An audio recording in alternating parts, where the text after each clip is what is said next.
Welcome to the Bulletproof Screenwriting Podcast, episode number 80.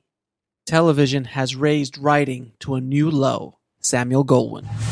Broadcasting from a dark, windowless room in Hollywood when we really should be working on that next draft. It's the Bulletproof Screenwriting Podcast, showing you the craft and business of screenwriting while teaching you how to make your screenplay bulletproof.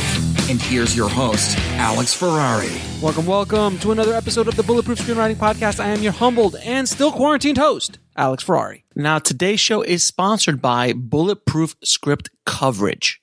Now, unlike other script coverage services, Bulletproof Script Coverage actually focuses on the kind of project you are and the goals of the project you are. So we actually break it down by three categories: micro budget, indie film market, and studio film. There's no reason to get coverage from a reader that's used to reading tentpole movies when your movie's going to be done for $100,000. And we wanted to focus on that at Bulletproof Script Coverage.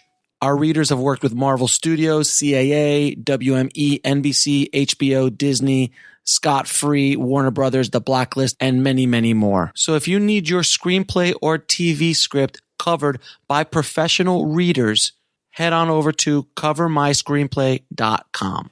And guys, I have a special treat for you. If you are interested in getting a 3-part video series on screenwriting and how to write blockbusters in Hollywood today by some Oscar winners, some multi-billion-dollar screenwriters, all you got to do is head over to bulletproofscreenwriting.tv/free video series.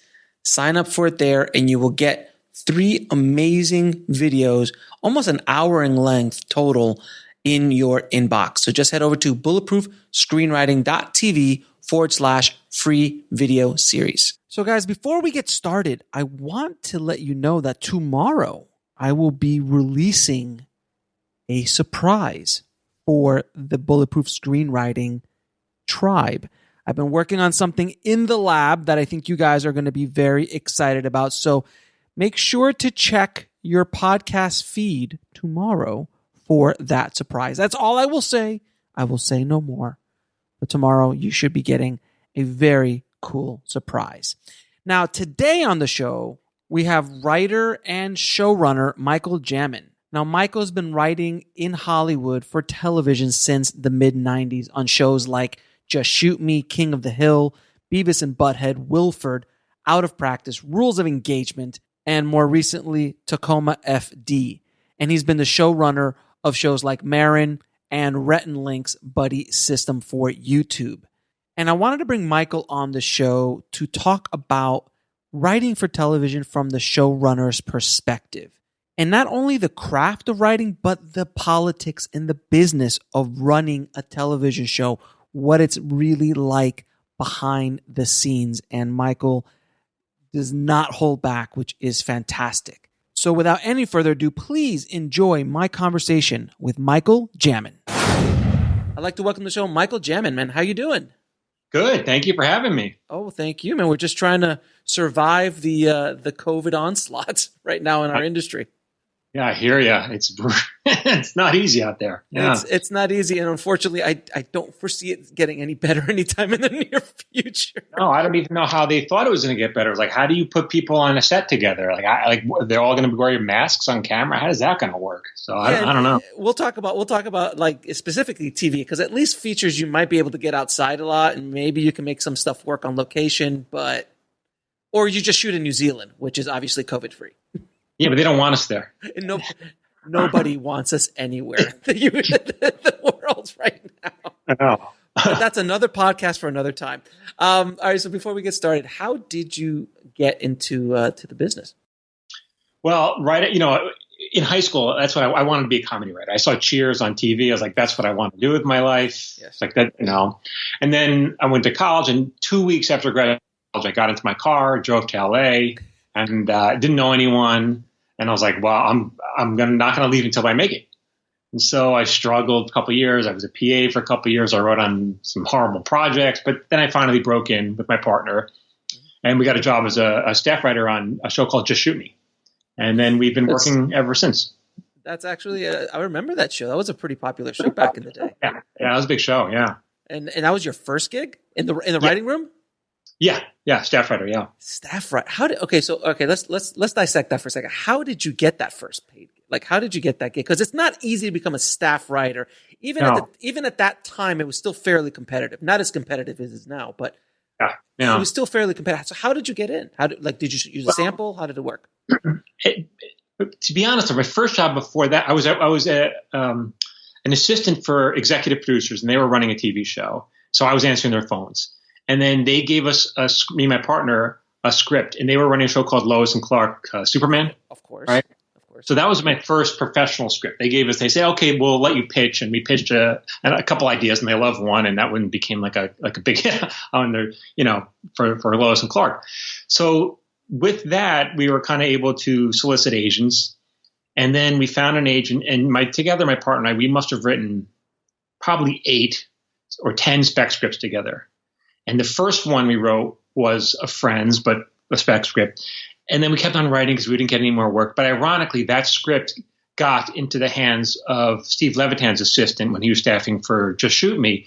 The first script, that was the one that got us work, even though we had written 8 others after that. So it was your very first script, which they always say is the garbage script. It's the one that no one's ever going to look at. It's a sacrificial lamb in your... Exactly. The agent was like, not that good, whatever. That's the one that got us work. She's no longer our agent anymore. Obviously. We'll talk about agents in a little bit, which I'm sure you have a lot to say about.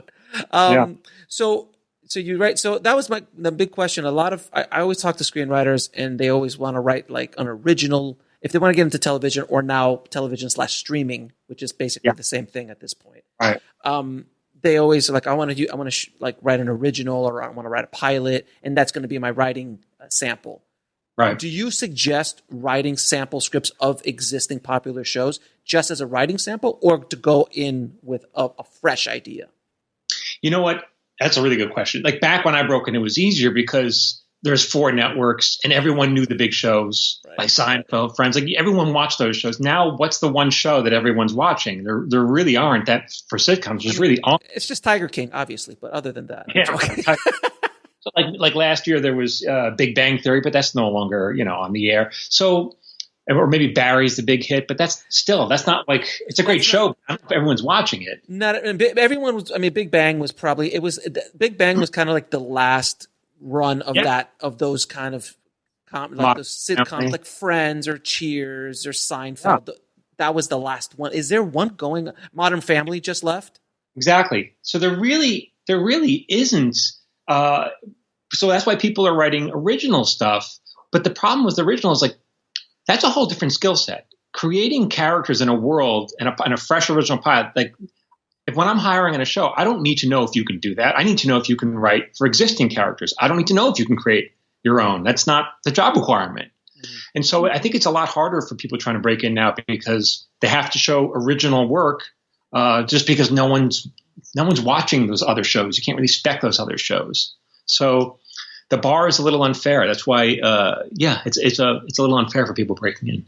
So would you? So if I want to get a job on Stranger Things, or on any of the like it's a Netflix streaming sitcom, One Day at a Time, let's say, it just come to mind. Do you write a spec script for that show? You don't, right? No, because you'll never do it as well, and whoever reads it was gonna be like, oops, I hope that doesn't come on. That's not how it works. They'll be like, no, you didn't catch the voice, and you never will. Like the best way not to get hired on a show is to spec that show. Like I remember even when I was on Just Shoot Me, reading specs for Just Shoot Me, going, that's not, no, and because everyone was writing like Nina like a giant whore, and like Nina's not a whore, but I can see why you're watching that show, why you think that. But for us on the inside, there's a very fine line that we play on how we create, write for those characters. So you're never going to get it as an outsider. So if you want to get a job on One Day at a Time, don't submit a One Day at a Time spec. So you always do something of another show popular in that same kind of genre. Exactly, the same tone, right? Now, how do you, when you're in a writer's room, because you've been a showrunner and you've been a staff writer. Yeah. When you're in the writer's room, which we'll talk about the future of writers' rooms as a general statement, but when you're working in a writer's room, what is the dynamic of a sitcom, a fully functioning, hitting at all cylinders kind of writer's room in a comedy world? I've been in some great writing room and some ones that are not that great. It all kind of depends. The tone of the show is dependent on the showrunner. What kind of are they collaborative, or are they kind of jerks? You got all sorts, obviously. Mm-hmm. The job of a staff writer, I think many people make this mistake. They think that your job is to make the best show possible, which is not what your job is. Your job as a staff writer, and that's any level, that could be the bottom staff writer to all the way to co-exec. Your job is to make the best version of the show that the showrunner wants to make. And there's a big difference. So there's no point arguing with the showrunner about what's going to be good or bad. That's up for him or her to decide. It's your job to please them. Shouldn't argue and say, no, I think America will like this. That's not for you to say. Because you just do what give your boss what your boss wants. So it's a very much of a hierarchy system in television, much more than features. Oh, yeah. And also, as the higher up you go, the more responsibility, the more you're expected to contribute. So a staff writer isn't expected to do the same amount of work as a co-executive producer. And so sometimes I think, well, that person is talking X amount of time. I need to talk X as much, but you don't. You have to talk. They're getting paid a lot more than you. So you don't have to do as much. So you don't need to fight with them, So when you do, because that's the one thing I always see. Thousands of co-executives and executives and producers and all these credits when I see my shows. Can you explain what these are? Because yes, is it just because it gets stupid sometimes? Like literally, I'll watch a show and there's 10 or 15 co-executives and then executive producers and then the creator, and it's like there's just so many. Can you explain why that is? Right. So you have the showrunner. That's the boss, the head writer. That person's usually the executive producer. But starting from the bottom, you have the staff, the writing staff. The lowest writer is a staff writer, and then you get story editor, executive story editor, go up to co-producer, producer, supervising producer, co-executive producer. Usually the co-exec is maybe like the number 2, the second in command when the executive producer is out of the room. And then you have other executive producers who might be a manager. They might be talent, might have a credit. You might have executive producer who who sold the book that it's based on. So there's a lot of people who are non-writing executive producers that might get a credit, but they're not writers. And also some network executives might be in that world? Some, studio, absolutely. How do you deal with studios and executives that come in and just smile? And you smile a lot and say, and just say, no, I'm not going to go do that behind the closed doors? Sometimes you get great advice and great notes, and sometimes you don't. But that's part of the, when you work as a writer and you're getting paid, part of the job is to listen, you got to take your ego out of the game and you have to play ball. You have to be nice and polite. If you fight everybody, you want to use them as allies. So you want to work with them. And if you can give them a note, you give them a note. Take their note. Now, can you talk a little bit about the politics inside of television writing world? Just a television show in general, there's politics involved. There's politics in everything. But I think it's something that's not really spoken about. So a lot of the stuff you've just said are invaluable little tips. You don't tell the showrunner or the co-executive, no, I think the character would do this if you're a staff writer. That's not kind of the hierarchy of things. You'll get axed fairly quickly. I see it happen all the time. Really? Because it's ego and you're not going to win that battle. Well, I think it's because staff writers want to prove they want to prove their job. They want to prove that they can contribute. Mm-hmm. And the easiest way for them to prove that they contribute is by shitting on your idea. That's what they think. And so, because it's much harder to come up with a good idea. It's very hard to come up with an idea that you're going to use. It's much easier to say why your idea is terrible or why it's not going to work. And they think that's part of the creative process, but it really isn't. In the room, there's an expression. It's pitch, don't bitch. So if you have a problem, don't come up with a problem. Come up with a solution. And then everyone will love you. But don't point out problems unless you have a solution. So a lot of times you'll hear writers do exactly that. They're like, oh, there's this and this and this. Well, how do you fix it? Well, I don't know. I'm just letting you know. I I started off. I didn't know what I was doing. So I was like, well, I might as well just tell you that you're doing something wrong as opposed to me doing something positive. So we're all guilty of that. And I see it all the time with staff writers, all the time. Yeah. So as far as the politics are involved, the hierarchy is that the showrunner is the absolute boss. Yeah. Yeah. You know, other than the studio maybe above him that's paying. Well, yeah, right. The showrunner's never really the boss. Because there's always someone telling you what you're doing wrong. It could be the studio, it could be the star, it could be the network. So even when you're the boss, you're never the boss. So it also depends on where you are in the lifespan of that show. First season, everyone's kind of hanging out. Yeah. We're all trying to figure out if we're going to get picked up for the next season. Yeah, everyone's operating out of fear, especially the next. Exactly. Yeah. So when a series has been around for 4 or 5 seasons, let's say, then the power shift could be different. It could be the showrunner. It could be the star that's now become a star, and now they start throwing their weight around a little bit more, and they're like, you know what? I have an idea. Yep. And I think we should go. I think we should make this character do this now. And the entire writers' room goes, "That's a horrible idea." And then the showrunner's like, "If I don't appease the star, this is going to be a problem. But if I do appease the star, the whole show is going to go down the hill." So, am I speaking? It definitely happens. Definitely happens. Yeah. What's your how do you? So, as a showrunner, I have to ask you, how do you deal with that? Like, how do you deal with these kind of influences coming in from all over, and it's your job to keep the boat on the path that you feel is the right path. I know this is just landmines everywhere. Yeah, it's definitely hard. I've had my partner and I've had some easy experiences in that we ran a show called Maron starring Mark Maron, and he was in the writer's room the whole time. So because he's one of the writers. And so there was never a power struggle because he was in there the whole time. And if he had a problem with something, it's okay, here, let's figure it out together. I think it becomes trickier when the star is not in the writer's room. When you put them in the writer's room, you say, okay, we're going to work this out. We're going to figure this out. And then they go, oh, I'm going to be here all night. And then suddenly they play ball. But if your star's not in the writer's room, they go, okay, you're going to be here all night. I'm going home. And that's when things get ugly. Yeah, fix it and I'll see you in the morning. Yeah, yeah.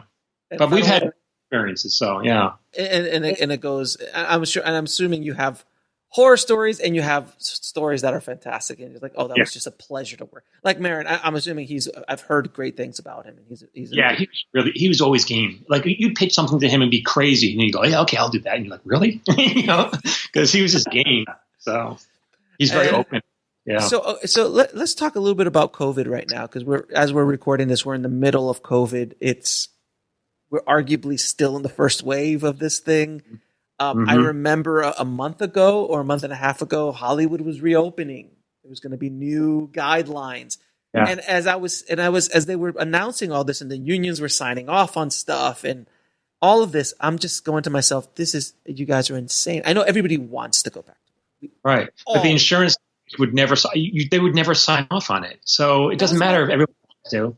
Right. I was going to say that. It's like if someone gets sick on your set and then someone, God forbid, dies because of it, you're liable as a production. So unless you've got some coverage, you are leaving yourself wide open. And then, of course, I think there were some productions that were wanting the actors and the crew to sign off waivers going, if you get COVID, it's on you. Yeah, right. And I think SAG said, no. We're not doing that. We're taking out a few animated projects just because that seems to be the only thing that's safe right now.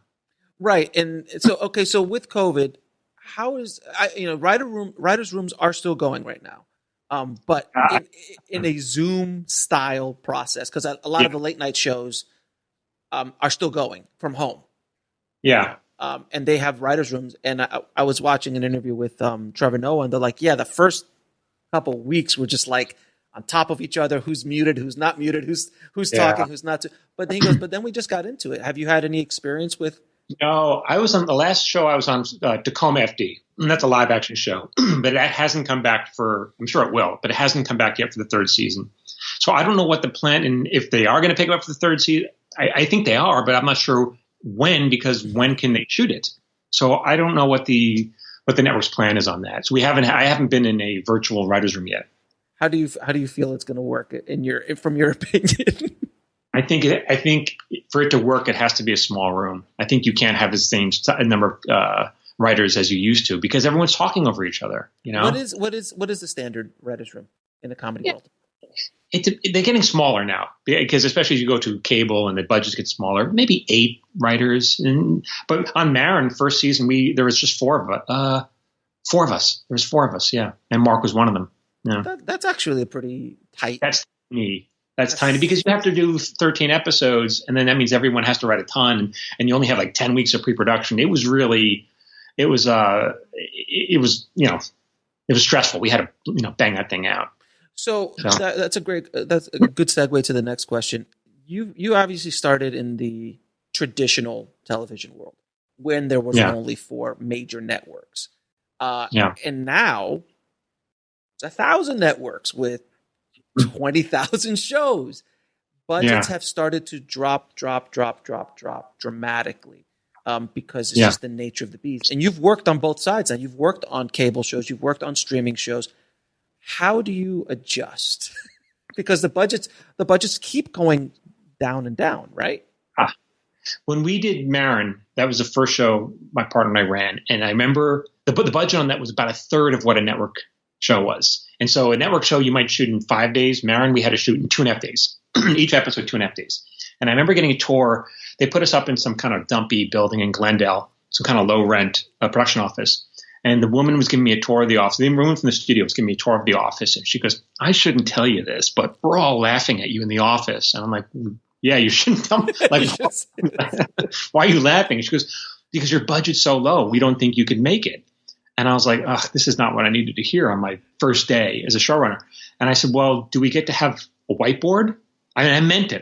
"Do we have a whiteboard?" And she goes, "We have a supply room full of whiteboards. You can have as many whiteboards as you want." And I was like, "Oh, no, we'll figure it out. And that's no problem. You just write to what you can do." So that means when you write a scene, you don't write a scene in an amusement park. You write a scene in someone's backyard. You just make it small and you just change the way you write. And when you watch the show, sometimes scenes were poorly lit. Sometimes the coverage was a little lacking. But the critics never said that. The critics never said this scene was dark. The critics never said, "Oh, why is it camel shade?" They were like, "Hey, this is great." The writing, they comment on the writing and the acting. And so no one said, they were kind, because no one watching a show for the lighting. You're not going to watch a show on not comedy, specifically not comedy. Yeah, not comedy. You're not going to say, "What a well-lit show." If it's no good, you're going to turn it off. Right? That's icing. It's not the foundation. It's not the main meat of the cake, if you will.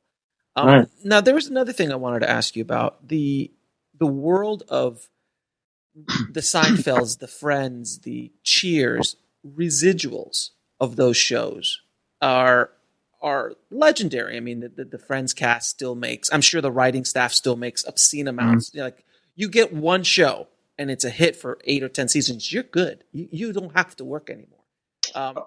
Well, not so much for a writer. For a writer, you used to get half every time it airs. You got half of what you half and half and half, and then it's if you know calculus, it's a limit. There's an extra, you reach a cap and you'll never make more than that because it gets half and half.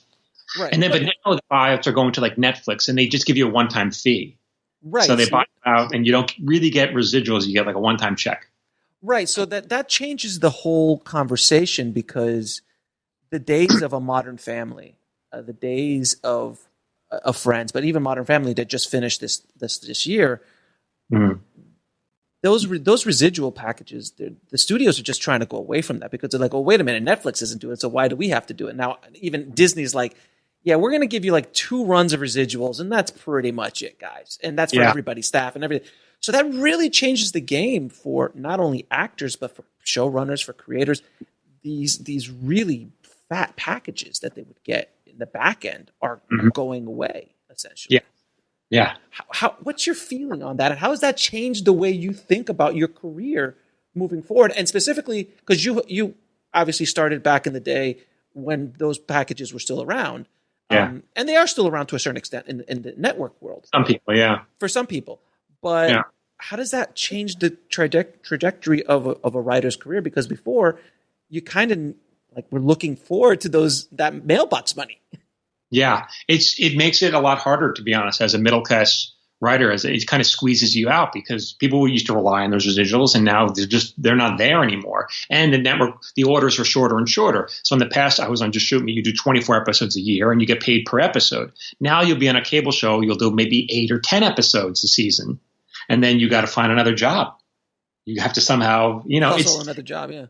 Yeah. So it's definitely it's squeezing out. It's going to squeeze out writers. It's going to squeeze out people who just can't afford to do it. It's not good. But it's the nature of the business. The way streaming has changed everything. Yeah, yeah. And so you can bitch about it, or you have to just accept it and adapt, figure something out. I mean, it's people like Shonda Rhimes and Ryan Murphy. Those guys are getting such upfront, massive. You don't need to worry about them. They're doing okay. Yeah, they're okay. They were fine before. Yeah. Netflix gave Shonda Rhimes $100 million. I think exactly. They were completely fine.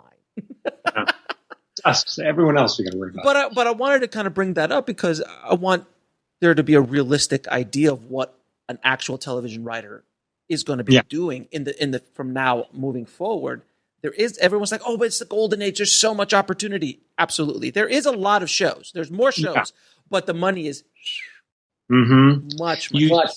I spend as much time either looking for work or developing work, creating my own shows with my partner, than I do actually working on a show. I mean, the balance has shifted.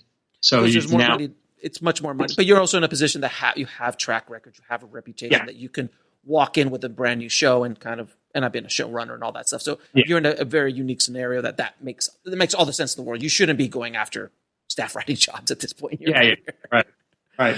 You should be doing other things and packaging it out. But moving forward, like, is there a standard? What's the Writer Guild's minimum now for like a staff writer on a comedy show on streaming? I don't know offhand. It might be a few thousand a week. I don't know. It's different for different firms. Yeah, it's anywhere between a few thousand to low 5 figures, or not. And it's not going to get to low 5 figures. Staff writers get paid per week, whereas other writers higher up get paid per episode. They're just a straight up staff writer, and they're just there for the duration. The bottom level, and that's a weekly minimum salary. And I don't know, because I don't really know what it is. Like 2 or 3, I don't know, something like 2 or 3 grand. Yeah. So it's money, but in LA. Yeah. Oh, for sure. I mean, when I was an assistant in LA 25 years ago, I was an assistant. I was making dirt money, but I had enough money to get my own studio apartment. But now, forget it. Where was that studio apartment? That was in the Fairfax district in West Hollywood. So I had you couldn't get that now. No. I had a 1-bedroom for $650 a month. Now it's probably like $2,000 a month. That same building, apartment. So $650. Yeah. All right. So if you're going to write a pilot, well, first of all, before you do that, can you explain what a show Bible is? Yeah, and I don't really. I guess we don't do that. I don't do that at my level. It's basically you're telling people when you sell the show, here's the pilot, but also here's the show, and here's the run of the show. Here's what we think season 2 and season 3 is going to be. And I understand they kind of want that now for a lot of streaming shows. They want them to be serialized because people are binge watching. So as opposed to like Modern Family, you could watch any episode out of order and it's just as enjoyable. But now they want it to be serialized. So this one leads because the next one, that way you can't stop watching. And so in that sense, they really kind of want a Bible. They want to know what the 3-season arc is, which especially for a young writer, a new writer, I don't know how they're expected to know how to do that. For me, it's not as hard, but for a new writer, it's like, But also I find that limiting because as you work on the show, you discover the relationships at work and the dynamics, and whatever you think the plan is, you throw it all out because you go, oh, this is working. Let's go with that. So the whole idea of Bibles to me, I find a little strange, but that's kind of what people want now. So if you're writing a pilot for a new show, and you really are behind this pilot, and you think this is a good, or you have 2 or 3 of these pilots, should you attach Bibles to that at this point? Are you asking me or a young writer? A young writer. I feel like for a young writer, their job is to write a good pilot script because if it's good, they're going to get teamed up. They need to get teamed up with a showrunner like me to sell it anyway. Yeah, and that's something that most writers don't understand, especially young writers. That like, even if you've got the next Breaking Bad, they're not going to let you run the show. No, and you're not going to even sell it without some other piece of the a piece of the package, whether it's a showrunner or a piece of talent, a director, something else has to be part of the equation or else you're not going to sell it. So if you have an idea for a script, do you need to write a whole Bible? I don't think so. The first challenge is to write a good script and then team up with a showrunner, and the showrunner will help guide you. Will that writer, as a creator of the show, will they still have, if let's say I write a pilot and I attach you to it, and you're like, I love this, let's do it. You're the creator, Alex. We're going to take this over to Netflix. I got my boy Bob over there. He's going to get us in there, and you get a deal. Will I, as the creator of it, still have not creative control, because that's not, I'm not that delusional, but what can a writer in my position expect to, as far as creatively and financially, work in that world? Creatively, you would be hopefully attached to the project. I like the way you said "hopefully attached." Yeah, if you make too much of a stink, they'll kick you out. Okay, so I worked. This is a year or two ago. A producer brought us a talent. It was a writer who had a show. She'd created something on YouTube that had some episodes, and they're like short little episodes, like 5 or 10 minutes. And some of them were quite good, and some of them were And so the plan was to attach her. They wanted to attach us to be showrunners of her show. We liked the basic premise and the characters. And then she got a little greedy, and she wanted more and more and more. And we were waiting for and I kept, I was like, I don't need to deal with this. I'm not in charge of that negotiation. The producers in the studios are. They can leave me out of this. And then suddenly the deal just went away. It just went. She became too much of a pain in the ass, and it went away. So, you got to understand your first opportunity, you are going to get screwed. I got screwed on my first opportunity. Everyone does. You have to accept that. You don't have leverage. So play ball, accept the fact that, hey, I'm here along for the ride. I'm here to help, and I'm not here to make waves. And then on your second project, that's when you start making some money. So Larry David's not going to get screwed on his next project, is what you're saying. No, Larry David, he's okay. It's someone who has no credit. He's fine. It's someone who has no credit who needs to just, just nod and go along for the ride. And just go, yes. I just want a credit. I want to get paid a little bit, and let's move on. And if you can you please express, this is the biggest piece of advice I give anybody who asks me about being a writer, being a filmmaker, getting into the business. The number one piece of advice I give is like, just don't be a dick. Oh, I see it all the time, man. I see it all. It's like, you're exactly right, because people, assistants, when you're talking to an assistant on an agency or whatever, they're not going to be assistants for a long time. They're going to rise up to agents in a year or two. And same thing with anybody in any position, a PA. You don't abuse them. You just be nice to them, just because you want to be nice, but also because they are going to be in power at one point. So don't be a dick to anybody. That's crazy. You never underestimate the power of just being able to sit specifically for TV writers, to sit in a room for 8 to 10 hours, if not longer, with somebody and enjoy their company. That is honestly sometimes more valuable than a super talented writer who's just a pain in the ass to work with. I worked on one show. We had a pain in the ass writer, and he never came back for season 2. So, have you worked with arguably writers who you knew the other guy might have been a better writer, but he was just such a pain in the ass? You're just like, not worth it. It's just not. It's not worth it, right? Talent. You can find somebody else who's just as good and not a pain in the ass. There's a lot of competition out there, right? It's and a lot of times they think they're the last Coke in the desert, as they say. Yeah, right. Now, what advice would you give a writer, a young writer, or a writer who's just starting out? How do they get attention from a manager or an agent, and when is it appropriate to even approach them? Which I think that's a very specific thing. That's a point out. When I'm staffing for a show, I got to read a ton of scripts, and these are from writers who are young writers, but they have representation. Like, or else I wouldn't have gotten the script. And I'm telling you, 95% of the scripts are just no good. And these are people who have representation. And I think what you're asking is actually the wrong question. I think the right question to ask is, how can I make sure my script is good or great? Because no one's looking for mediocre writers. Right. If you're a mediocre writer, no one wants a mediocre. They want a good writer or a great writer. And so the question is, how can I make my script good or great, as opposed to how can I find a manager or an agent? Because once you have manager agent, so what? That doesn't mean anything. I mean, you get to tell your mom, look, I got a manager, and your mom's like, oh, maybe it's going to work out. But that doesn't put money on your table. The money doesn't go into your pocket with a manager. You need to have a job. Right, and that's kind of why I asked the question, because there is this myth out there that people, especially people who are not been in the industry for a long time, that they think that once they get the agent and the manager, all their dreams will come true. The agent's going to start getting them in all those rooms, and the money's just going to start flowing in because they're going to hustle for you. No, they're not. Exactly. Their job is to field offers, basically. If an agent has 10 writers and they submit all 10 writers for this one job opening, they don't care who gets it. As long as one of them gets it, they're happy. That's why they don't care who.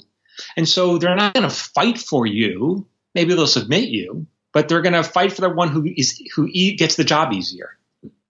Now, what is the biggest mistake you see screenwriters make with television pilots or television writing in general? The single bit, one of them is just not starting the story soon enough. And that's just basic understanding how to write a screenplay. And so if I am reading a script and the story hasn't started by page 5, if I'm not engaged, forget it. Goodbye. I pick up another one. Now that seems unfair, but I got a stack of scripts up to the roof. Why would I, maybe it'll get good at the end, but who cares? I'll just read the next one. The next one will be good early, or hopefully start the story sooner. And I think that's all. It may seem cruel, but it's actually fair. You and I do the same thing. If we're watching a TV show and it's no good after 5 minutes, we don't say, well, let's give it another 30 minutes. We change the channel. Right. So exactly. Right now, my wife and we're in COVID land. So we're going through shows again. That show that you've always wanted to watch, you've had on your list. We're now starting to get to them. And then when we get to them, we'll give them an episode, maybe 2. And then it's, find something else. No. But it's going to get good later. I don't care. I don't care. I know a lot of people listening will probably freak out, but I've never watched Game of Thrones. So I watched 1 or 2 episodes. My wife both watched it, and we were just like, I'm sure it's going to get really good. Interesting. But I don't have the time, and if my wife's not into it, right? What's the point? It's just hard, man. I can't take on Game of Thrones without the support of my wife, because we only have so much TV time that we can watch, and we generally don't watch it separately. We generally watch it together. So I couldn't get into it, and I'm sure one day maybe I will, but. I love it. Okay. I know. A lot of people do. A lot of people love it. I'm a huge Breaking Bad fan. The best show ever. I mean, it's the best show ever. Vince Gilligan's a genius. Yeah, I remember Walking Dead when it first came out. My wife got into the zombie show. It was insane. But then I after season 6, I just just Deegan. I can't do it. But at a certain point, you either lose people or you gain people. And a show like in the comedy world, like Friends, I still think is probably as brilliant of a sitcom. And Seinfeld, to a certain, Seinfeld and Friends, both of them. Cheers is great. I went to my mom's house last year to visit, and I was watching Golden Girls. Golden Girls is great, man. It's a great show. What a great show. Mm-hmm. She was just, and I haven't seen Golden Girls. I remember watching Golden Girls forever. And I was watching it, and I'm just sitting there going, writing is so good. The performances were so good. Who ran Modern Family. Chris Lloyd ran Modern Family. And then he also, he ran Frasier before that. And we worked with him on a show called Out of Practice that he created. And he's just a brilliant writer. But I think his very first credit was Golden Girls. Yeah. It's amazing to go back and watch some of those early shows. It's just and by the way, now they would never make it, because who's going to sit down and watch 5 or 4, senior citizens? Who cares? It's funny. It's great.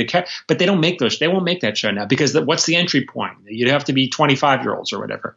The funny thing is too that Blanche, who was that character Blanche, she was 53 in the show. Yeah. Jennifer Lopez is 52. Is that right? Wow. So I saw that online somewhere. I was like, this is 50. This is 52 in 1985. Yeah. And this is 52 in 2020. And you're just like, Jennifer Aniston's in her in her late 40s, early 50s. Salma Hayek is in. And you look at these women amazing. crazy. But J-Lo's a freak of nature. She obviously drinks the blood of infants. Yeah. It's insane. But who could blame her? I mean, Jesus. So that's the biggest mistake. Any advice you would give screenwriters who are trying to break into television or into, when I say television, I mean include streaming. That's a given. Yeah. So trying to get a job right now in television. Honestly, I really think it's more important to focus on your craft and get your craft to a place where the writing is really good, as opposed to that way you make Hollywood come to you, as opposed to me coming to Hollywood. But also with YouTube and in Facebook, it's so much easier to put your own content up and make something splashy that people come to you. There's a comedian out, Sarah Cooper. She just hit it a couple of weeks ago by doing these Donald Trump impersonations, where she just mouths. She takes a speech and she mouths, she lip syncs to his speech, but she adds her funny expressions, and she became a hit. And now Hollywood came to her. She just got signed by William Morris Endeavor because of that, because she was putting up her own content and people were discovering great content. So it's not like she was banging on doors. I think she was earlier before that, and when they weren't opening. And now she did it herself, and now Hollywood comes to her. And that's the difference between now and when Just Shoot Me started. Like, you can create your own content and you have an avenue, a distribution outlet to put those things out there. And comedy specifically doesn't have to be so high.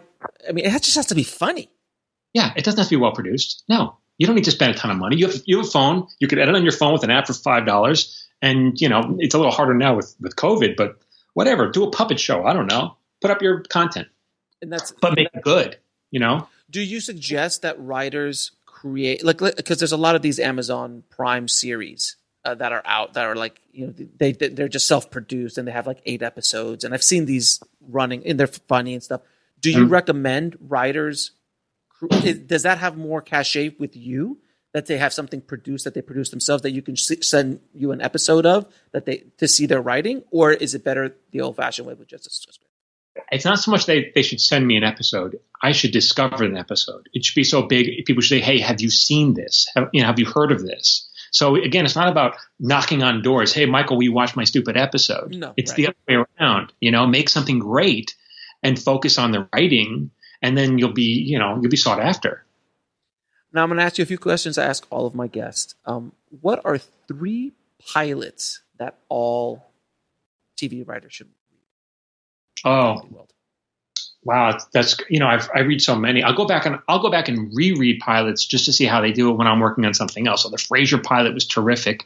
The Taxi pilot it's an interesting pilot because it doesn't really fit the mold of the show.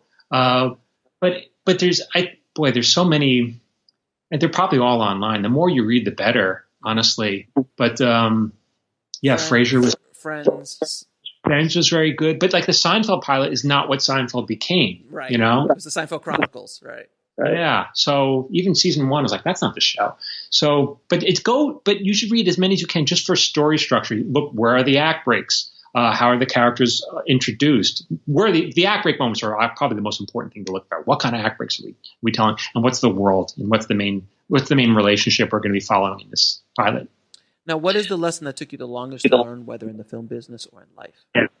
It took me, learning how to break a story properly. That took years and years. And I remember for the first couple of years of my career, I was like, this is a magic trick. I don't know how these guys are doing it. You'd pitch something and one of the writers goes, no, that's not an act break. That goes here in mid-act 2. And you'd be like, I didn't know this. I mean, it really was. That took me a long time to learn. And eventually when I became a showrunner myself, you have to learn fast. So that's invaluable, knowing how to break a story. So can you explain what breaking a story is, that kind of definition of it?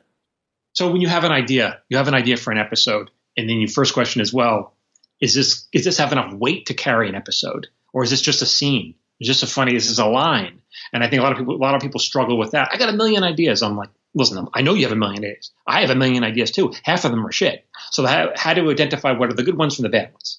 Then once you have a good one, you figure, okay, I know what the main dynamic is, but how do I break it into 3 acts so that I'm talking about what's my first act break, my second act break, what happens in the middle of act 2, and so that's called breaking a story. And then you're just doing that on a whiteboard. You're just putting the bare bones of what the story is. And then from there, you make an outline, and then you write a first draft. So it's all done in stages. Now, what did you learn from your biggest failure? I remember, I don't know if it was my biggest failure, but I remember my first job. I was showrunning Marin, and we wrote all the scenes. The writers would write the scene. My partner and I wrote this episode. And then in the writer's room, we rewrote it with everybody. That's common. The writers all worked together. Mark was there, and we rewrote the scene. And then we went to shoot it. And Mark, we did a rehearsal. And then suddenly Mark kind of flew off the handlebars. And he got really mad at me. He goes, I don't know what the hell I'm supposed to be playing in this scene. And I was like, oh. And I look at the scene, and I'm reading it real fast. I got to fix it. I got 2 seconds to do a quick rewrite in the scene while all the camera people are waiting. We have to move. We have to get off this because we have to shoot real fast. We don't have a luxury. And I'm reading the scene, and I'm like, oh my God, Mark is right. I don't know what his character wants. No wonder he's getting mad at me. And we added one line. We fixed it with one line, and with that one line was basically saying what Mark wanted in the scene. And with that, he was able to dial into the scene, and that kind of saved the day. He was, okay, I got it now. But that's so important, is knowing what each character wants in every scene. At some point during the rewrite, that line got cut, and I wasn't paying attention, and it got cut. And that's what ruined that scene, that one line. That's the job of a showrunner, to catch that. Yeah. While the talent is yelling at you and all the grips are staring by laughing. That's the job. Well, so, I mean, obviously the writer is the most respected part of the entire filmmaking process. Is that not absolutely true? Not. Absolutely not. Because you know what? You would never tell the DP, you know what, I think you need to switch a lens, or I think you should put an ND filter. You would never tell a DP that. But you have no problem telling the writer that I think this line could be that. I hear that all the time. You know? It's because unlike the DP, there's an extreme amount of technical knowledge on the surface, as well as nuance in the background. With writing, we're like, well, I write. I've been writing since I was in first grade. I can hold a pencil. I can tell you what to do. That's what people think. Yeah. That's the difference. That's a huge difference. And what are you up to now? What are you up to during the COVID world? About a year ago, I decided I was going to write a collection of personal essays. I was going to see what that would be like David Sedaris. I love, these are genius. So I've been doing that on I have a website, michaeljamin.com, and I kind of publish one every month. And then that's been such a great journey, just discovering how to write a different format. And then I'll seek out publisher, I don't know, about 6 months or something like that. And then in the meantime, honestly, when this pandemic hit, I was like, I'm going to be in my garage. I don't see an end to this. This is not 3 weeks. This is a year and a half. Mm-hmm. So I have a friend who kept on hounding me. He's the PA on a show I work on. And he was like, you got to put together a course. I'm like, who's got the time to do a screenwriting course? And he goes, no, I'll help you. I'll build the site. And I'm like, I don't have the time. Well, suddenly I had the time. So it took me about 5 months to build this thing. But I was like, okay. So I built an online screenwriting course. And anyone who's listening in your audience, if you want to sign up, you'll get it's still in beta, so you'll get a 10% discount. And you'll be in beta, and you can give feedback. And so that link is if you go to michaeljamin.com/hustle. So michaeljamin.com/hustle, because it's your podcast. Mm-hmm. So then they'll get a discount at checkout and like a 10% discount. And then they'll also be in the beta, so it's lower pricing. So if they're interested, you can go to that. And that teaches you everything you need to know about being a TV writer. It's called the Showrunner's Guide to TV Writing. And it's basically everything that I wish I had known years ago. I mean, it's everything I've learned over the years from all the great writers I've worked under. And it's like, this is the class I wish I had. So, and where can people find you and your work and what you're doing? So if you go also at michaeljamin.com, you can see whatever I'm working on, and you can read my essay. You can see some of the videos. I make videos and stuff like that, and go check it out and sign up for my newsletter. I'll send you a new story every month, or you be in touch, or whatever you want. Michael, man, thank you so much for being on the show. It's been an education, to say the least. So I really do appreciate it. And you can also find Michael Jamin Writer on Facebook if they want to follow me there too. We'll put it all in the show notes. Michael, thanks again, and stay safe out there, man. Hey, thank you so much. What a pleasure. I want to thank Michael for coming on the show and dropping those knowledge bombs on the Bulletproof Screenwriting Tribe. Thank you so much, Michael. If you're interested in writing for television, definitely check out his course, The Showrunner's Guide to Television Writing. I put a link in the show notes at bulletproofscreenwriting.tv/080. zero. I hope that this has been a help to you on your screenwriting path. And don't forget to keep an eye out for your surprise tomorrow. Thanks again for listening, guys. As always, keep on writing no matter what. I'll talk to you soon. Thanks for listening to the Bulletproof Screenwriting Podcast at bulletproofscreenwriting.tv.